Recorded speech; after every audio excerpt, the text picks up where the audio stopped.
Well, hey, Redeemer, thank you for joining us for this month's edition of The Big Idea, which is our video to talk about Redeemer's strategic planning, our large priorities, the 30,000-foot perspective about how things are going here at Redeemer. And today what I want to do is give you an update about Redeemer's strategic planning process. You remember back in August, we passed a goal that we would like to develop a strategic plan over this coming year and have that plan be presented during this ministry year. Well, we are in that process, and so what I want to do to you is give you an update about where we're standing with that process and how things are looking. So you remember Redeemer's mission statement: reaching people for Jesus, embracing them in a Christ-centered community, nurturing them in God's word to be faithful disciples. That is a mission statement that is really front and center to who we are and to what we do here at Redeemer. It's not something that's sitting on a shelf someplace collecting dust.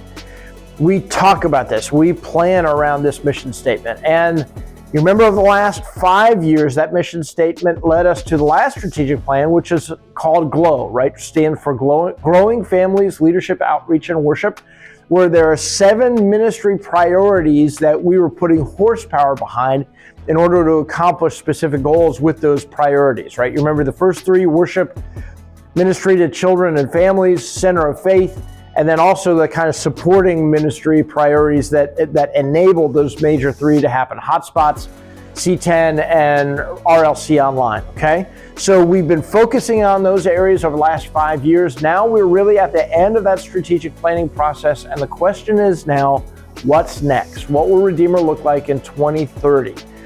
Well, the strategic planning process that we're going through really is in 2 phases. The first phase is celebrating God's work, looking at the past, especially the past 5 years, and asking what has God been doing here over the last 5 years as we've been going through that GLOW strategic plan and beyond. And then also phase 2 is crafting a shared vision for the future, right? Looking ahead and say, okay, what is Redeemer going to look like in 2030? And how do we identify and develop priorities to make sure that we arrive at that place where we think God is calling us and leading us to in the future, right? Phase 1 was a survey, and I'm going to share those results with you in just a second. And then phase 2 is a focus group conversation that we're having. And again, I'll talk about that a little bit later on. So you may remember that back in November, December, we sent out a survey to the congregation and we asked a bunch of questions about the past, about what God's been doing in our past and our Redeemer strengths, those kinds of things. So what happened with that survey? Basically, the survey was sent out to about 600 families and households, members of Redeemer, our CDC families, Wiggle Church community, the community around us, schools, and people that live in neighborhoods that have been engaged with Redeemer's ministry in one way or another over the last several years. So we sent it out to about 600 recipients.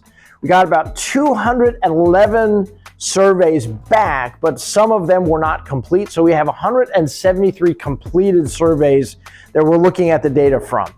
And there's some interesting themes and trends and data points that are here. 3/4 of the folks were Redeemer members who attended regularly. 1/3 were in that 0 to 5 year range. They've been members here at Redeemer less than 5 years. 1/3 have been members here for more than 20 years. And then 1/3 are in that middle group of 60 to 20 years that they've been members here. Again, you see the distribution there of from what service that they come from. Generally speaking, relatively even late service to early service with a little bit of a slant towards early service. This is the really interesting part. 54% of the respondents are older than 61 years old.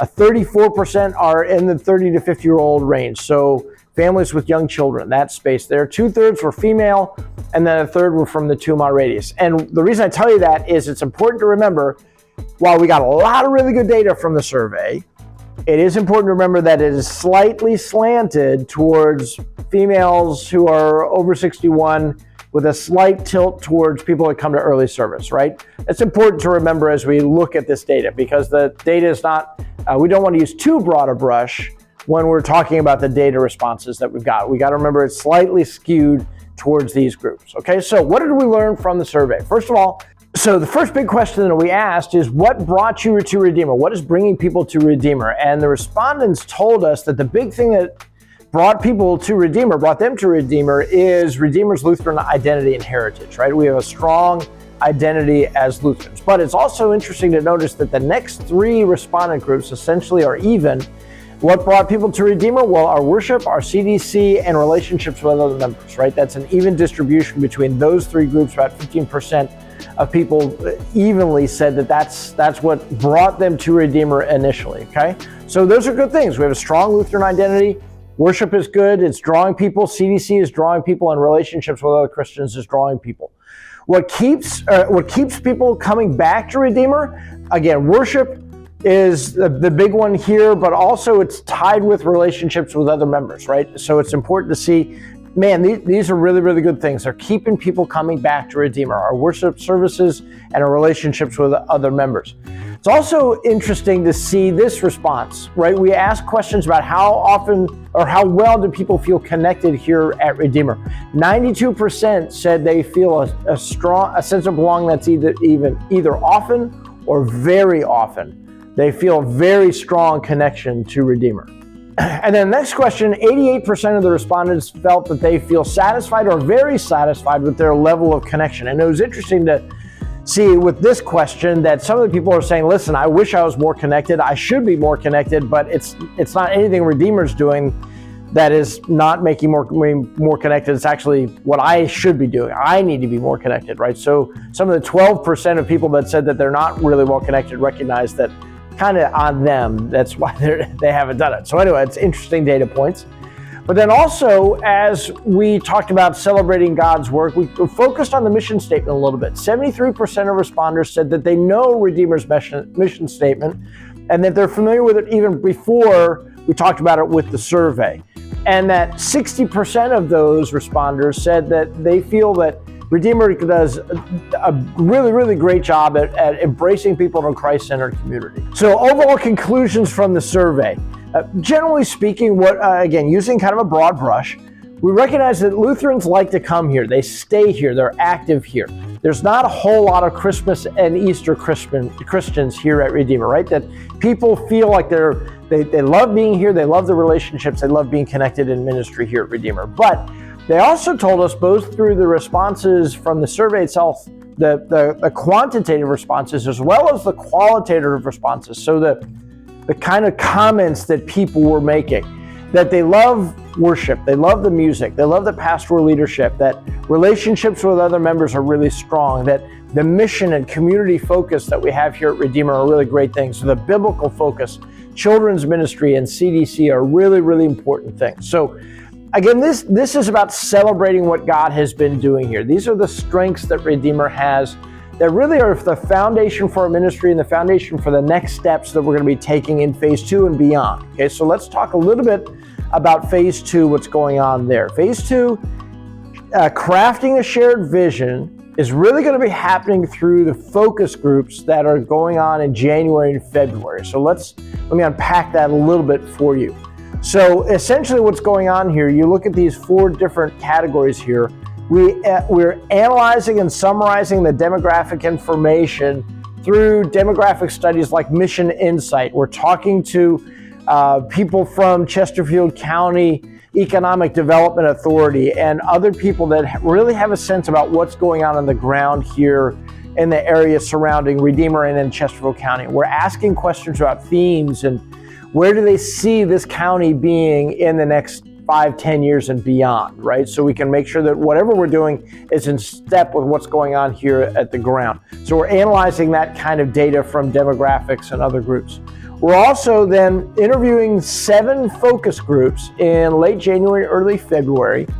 Some of these focus groups are made up, in fact, most of these focus groups are made up of people who, during the survey, responded that they wanted to be involved in the next step of the process, right? There's other important constituencies that are included here: students from our student ministries, parents from the CDC, people from the local schools and the local community, other people that are really important constituencies that we want to make sure that we hear from are part of these focus groups. We're going to be sharing phase 1 conclusions, and then we're basically going to be asking questions for about 90 minutes and listening to their responses and taking notes on their responses to see what they're doing. Then after we do that, in early February, the team is going to be looking at those responses, assimilating that data together, looking for common themes, those kinds of things. And then in March and in April, they're going to be coming to the board of directors and then coming to the congregation and saying, here's what we found out. We're going to have some more conversations, develop the themes and priorities for the next 5 years, and then giving their readout report to the congregation, okay? So that's what's going on with this strategic planning process in the 2 phases. Phase 1 is celebrating what God has been doing. Phase 2 is developing a shared vision for the future. So again, we're really excited about what God is doing here at Redeemer. We're seeing some great things happening in our midst. God is moving and working here as He is enabling us and equipping us to reach people for Jesus, embrace them in a Christ-centered community, and nurture them in God's Word to be faithful disciples. Please keep this process in your prayers as we really are discovering and discerning God's will for our ministry here for the next 5 years. Again, thank you for joining us for The Big Idea, our monthly report on what's happening with Redeemer's strategic priorities and ministry for the future. Thanks, everybody. We look forward to talking to you soon. Bye-bye.